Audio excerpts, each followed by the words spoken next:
श्री गणेशाय नमः। श्री गोपीजनवल्लभाय नमः। श्रीमद्भागवत महापुराण दशम स्कंध अथ चतुपंचाशतमोध्याय। शिशुपाल के साथी राजाओं की और रुक्मी की हार तथा श्री कृष्ण रुक्मिणी विवाह। श्री सुखदेव जी कहते हैं, परीक्षित, इस प्रकार कह सुनकर सब के सब राजा क्रोध से आग बबूला हो उठे और कवच पहनकर अपने अपने वाहनों पर सवार हो गए। अपनी अपनी सेना के साथ सब धनुष ले लेकर भगवान श्री कृष्ण के पीछे दौड़े। राजन, जब यदुवंशियों के सेनापतियों ने देखा कि शत्रु दल हम पर चढ़ा आ रहा है, तब उन्होंने भी अपने अपने धनुष का टंकार किया और घूमकर उनके सामने डट गए। जरासंध की सेना के लोग कोई घोड़े पर, कोई हाथी पर, तो कोई रथ पर चढ़े हुए थे। वे सभी धनुर्वेद के बड़े मर्मज्ञ थे। वे यदुवंशियों पर इस प्रकार बाणों की वर्षा करने लगे मानो दल के दल बादल पहाड़ों पर मूसलधार पानी बरसा रहे हो। परम सुंदरी रुक्मिणी जी ने देखा कि उनके पति श्री कृष्ण की सेना बाण वर्षा से ढक गई है।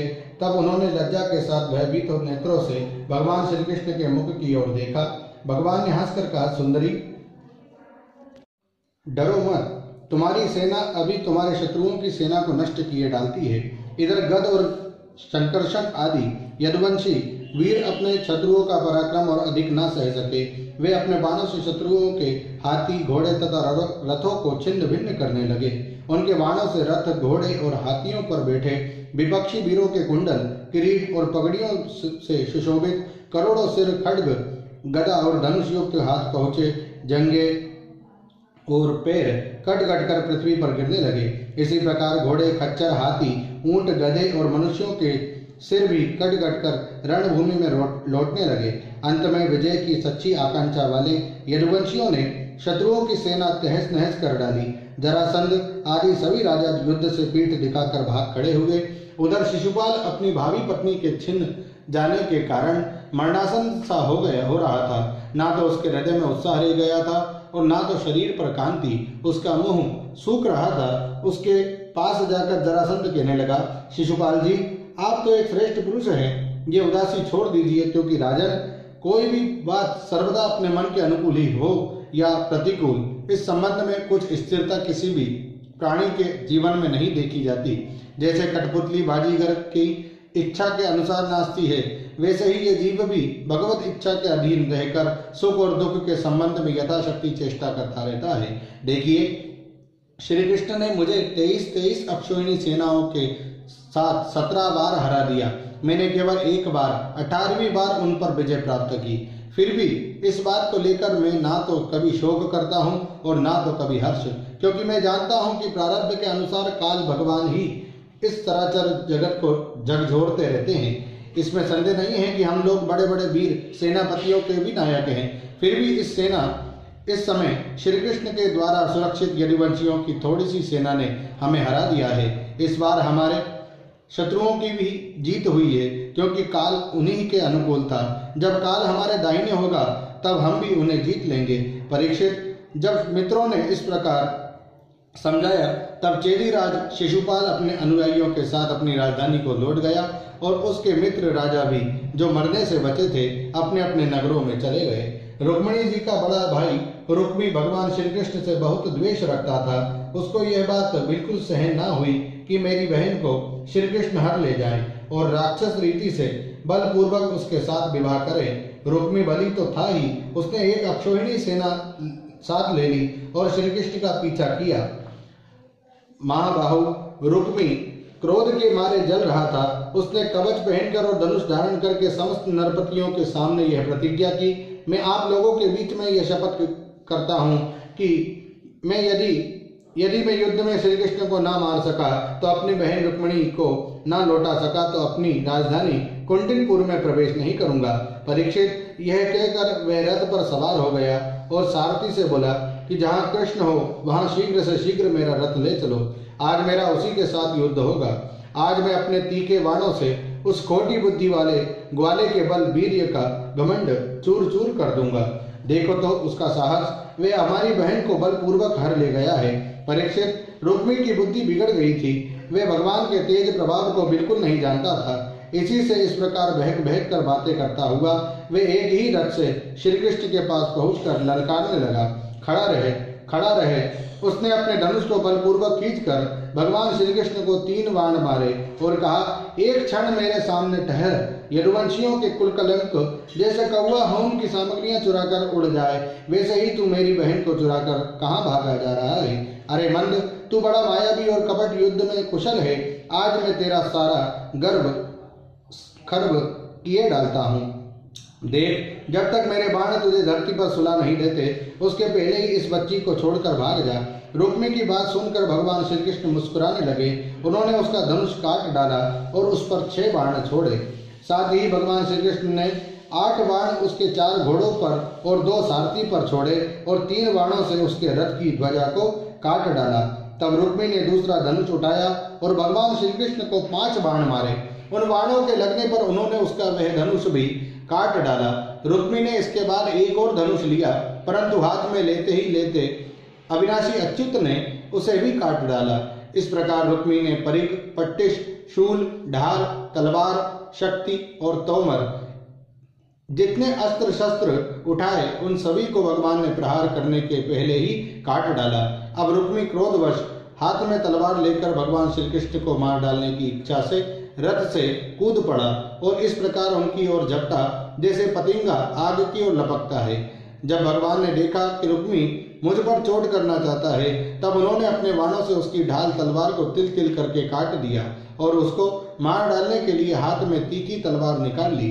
जब रुक्मिणी जी ने देखा कि ये तो हमारे भाई को अब मार ही डालना चाहते हैं, तब वह भय से विवल हो गई और अपने प्रियतम पति भगवान श्री कृष्ण के चरणों पर गिरकर करुण स्वर में बोली, देवताओं के भी आराध्य देव जगतपते, आप योगेश्वर हैं। आपके स्वरूप और इच्छाओं को कोई जान नहीं सकता।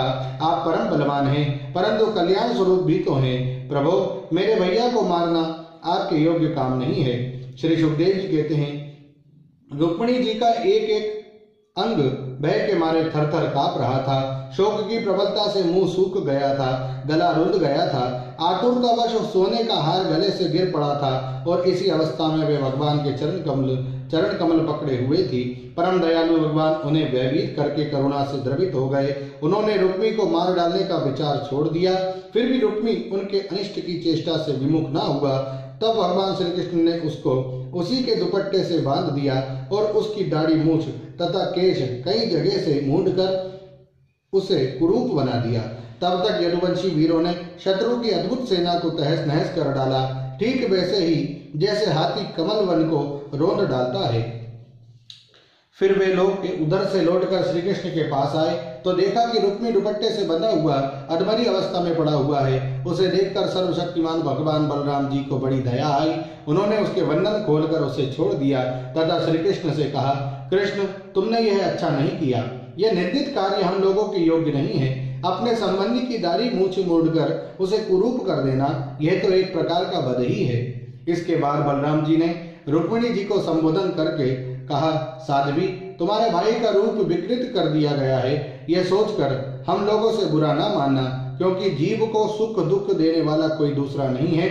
उसे तो अपने ही कर्म का फल भोगना पड़ता है। अब श्री कृष्ण बोले कि कृष्ण, यदि अपना सगा संबंधी वध करने योग्य अपराध करे तो भी अपने ही संबंधियों के द्वारा उसका मारा जाना उचित नहीं है। उसे छोड़ देना चाहिए। वह तो अपने अन्य अपराध से ही मर चुका है। मरे हुए को फिर क्या मारना।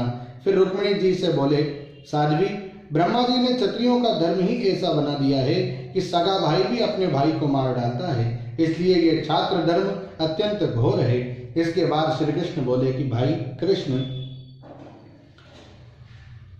ये ठीक है कि जो लोग धन के नशे में अंधे हो रहे हैं और अभिमानी हैं, वे राज्य, पृथ्वी, पैसा, स्त्री, मान, तेज अथवा किसी और कारण से अपने बंधुओं का भी तिरस्कार कर दिया करते हैं। अब वे रुक्मिणी जी से बोले कि साध्वी, तुम्हारे भाई बंधु समस्त प्राणियों के प्रति दुर्भाव रखते हैं। हमने उनके मंगल के लिए ही उनके प्रति दंड विधान किया है। उसे तुम अज्ञानियों की भांति अमंगल मान रही हो। यह तुम्हारी बुद्धि की विषमता है। देवी, जो लोग भगवान की माया से मोहित होकर देह को ही आत्मा मान बैठते हैं, उन्हीं को ऐसा आत्ममोह होता है कि यह मित्र है, यह शत्रु है और यह उदासीन है। समस्त देहधारियों की आत्मा एक ही है और कार्य कारण से माया से उसका कोई संबंध नहीं है। जल और घड़ा आदि उपाधियों के भेद से जैसे सूर्य, चंद्रमा आदि प्रकाश युक्त पदार्थ और आकाश भिन्न भिन्न मालूम पड़ते हैं, परंतु वे एक ही, वैसे ही मूर्ख लोग शरीर के भेद से आत्मा का भेद मानते हैं। यह शरीर आदि और अंत वाला है। पंचभूत, पंच प्राण और तन्मात्रा और त्रिगुण ही इसका स्वरूप है। आत्मा में उसके अज्ञान से ही इसकी कल्पना हुई है और वह कल्पित शरीर ही जो उसे मैं समझता है उसको जन्म मृत्यु के चक्कर में ले जाता है। साध्वी, नेत्र और रूप दोनों ही सूर्य के द्वारा प्रकाशित होते हैं। सूर्य ही उनका कारण है, इसलिए सूर्य के साथ नेत्र और रूप का ना तो कभी वियोग होता है और ना संयोग। इसी प्रकार समस्त संसार की सत्ता आत्मसत्ता के कारण जान पड़ती है। समस्त संसार का प्रकाशक आत्मा ही है। फिर आत्मा के साथ दूसरे असत पदार्थों का संयोग या वियोग हो ही कैसे सकता है। जन्म लेना, रहना, बढ़ना, बदलना, घटना और मरना, ये सारे विकार शरीर के ही होते हैं, आत्मा के नहीं।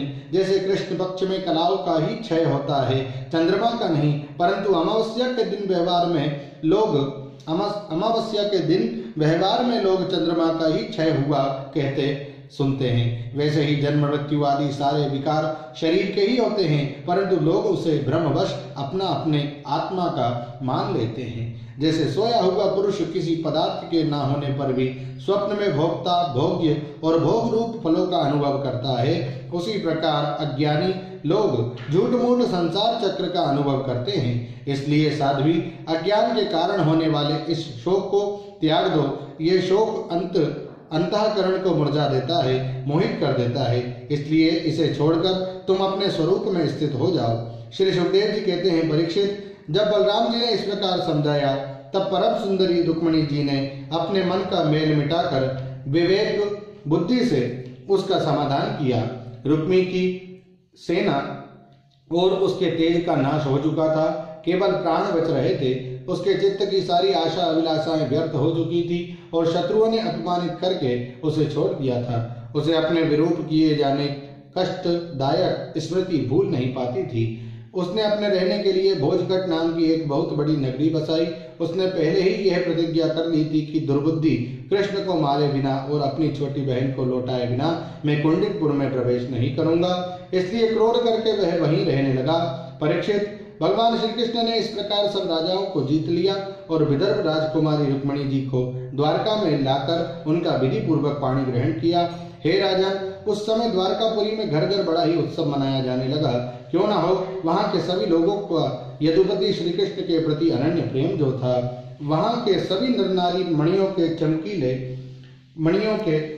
कुंडल धारण किए हुए थे। उन्होंने आनंद से भरकर चित्र विचित्र वस्त्र पहने दूल्हा और दुल्हन को अनेकों भेंट की सामग्रियां उपहार में दी। उस समय द्वारका की अपूर्व शोभा हो रही थी। कहीं बड़ी बड़ी पताकाएं बहुत ऊंचे तक फहरा रही थी। चित्र विचित्र मालाएं, वस्त्र और रत्नों के तोरण बंधे हुए थे। द्वार पर दूब, खील आदि मंगल की वस्तुएं सजाई हुई थी। जल भरे कलश, अर्गजा और धूप की सुगंध तथा दीपावली से बड़ी ही विलक्षण शोभा हो रही थी। मित्र नरपति आमंत्रित किए सड़क और गलियों का छिड़काव हो गया था। प्रत्येक दरवाजे पर केलों के खंभे और सुपारी के पेड़ रोपे हुए बहुत ही भले मालूम होते थे। उस उत्सव में कुतूहलवश इधर उधर दौड़ धूप करते हुए बंधु वर्गों में कुरु, संजय, कैकेयी, विदर्भ, यदु और कुंती आदि वंशों के लोग परस्पर आनंद मना रहे थे। वहां जहां तहां रुक्मिणी हरण की ही गाथा गाई जाने लगी। उसे सुनकर राजा और राजकन्याएं अत्यंत विस्मित हो गई। महाराज भगवती लक्ष्मी जी को रुक्मिणी जी के रूप में साक्षात लक्ष्मीपति भगवान श्री कृष्ण के साथ देखकर द्वारकावासी नर नारियों का परम आनंद हुआ। ओम नमो भगवते वासुदेवाय। श्रीमद्भागवते महापुराणे पारमहंस्यां संहितायां दशम स्कंधे उत्तरार्धे रुक्मिण्योद्वाहे चतुःपञ्चाशत्तमोऽध्यायः। श्री राधा कृष्णार्पणमस्तु। हरये नमः, हरये नमः, हरये नमः। जय श्री कृष्ण। राधे राधे।